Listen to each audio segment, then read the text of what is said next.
Le Parlement tunisien a approuvé la demande de la Banque centrale de décaisser 7 milliards de dinars, soit environ 2 milliards 250 millions de dollars, pour aider à combler un déficit budgétaire de 10 milliards de dinars, soit environ 3 milliards 200 millions de dollars.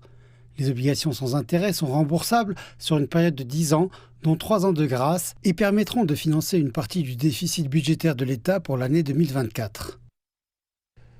Cette autorisation exceptionnelle permettra au gouvernement de mobiliser les fonds nécessaires pour couvrir les besoins financiers urgents de l'État, notamment le remboursement de la dette extérieure. Le gouvernement a déclaré que la Tunisie n'avait pas d'autre alternative pour fournir les fonds et a promis que le recours au financement direct de la Banque centrale ne se reproduirait plus. Les députés s'inquiètent de l'impact de cette mesure sur l'inflation et la dépréciation du dinar.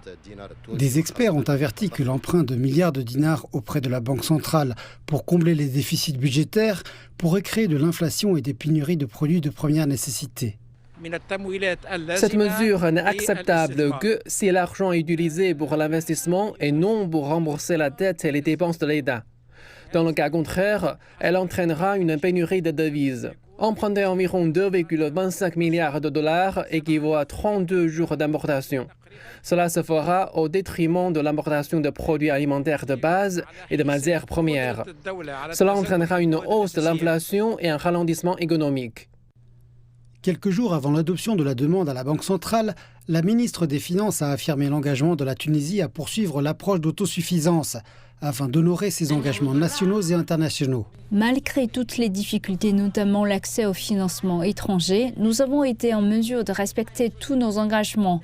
Nous continuons à prouver notre capacité de résilience. Nous avons essayé autant que possible de faire face aux impératifs de cette phase difficile. Notre slogan est de compter sur nos propres ressources et de renforcer les efforts pour fournir des ressources au fonds d'État.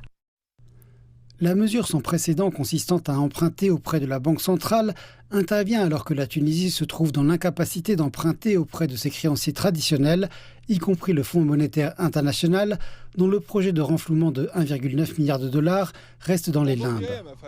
Bien que le FMI ait déclaré que l'achat de titres tels que les obligations peut parfois servir un objectif de politique monétaire, le prêteur basé à Washington a averti que les banques centrales ne devraient pas financer les dépenses gouvernementales.